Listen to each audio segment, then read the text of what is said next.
สบายดีลูกค้าทุกคนมื้อนี้แอดมินสิมาแนะนำวิธีการเข้าสู่ระบบคาสิโนออนไลน์เป็นแบบฝากถอนแบบอัตโนมัติด้วยการเข้าสู่ระบบด้วยบัญชี Facebook ส่วนตัวของลูกค้าเองอันดับแรกแม่นให้กรอกเลขบัญชีที่ลูกค้าสิใช้รับเงินอันดับที่2ให้กรอกชื่อและนามสกุลตามบัญชีที่ลูกค้าเอาไปลงทะเบียนในธนาคารนั่น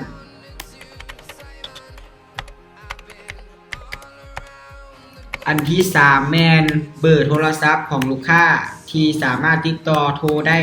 เอาเบอร์จริงเลยรหัสถอนเงินแม่น4ตัวเป็นตัวเลขรหัสนี้ต้องจำไว้ดีๆเวลาลูกค้าแจ้งถอนต้องได้ใช้รหัส4ตัวนี้ยืนยันถอนเงินทุกๆครั้ง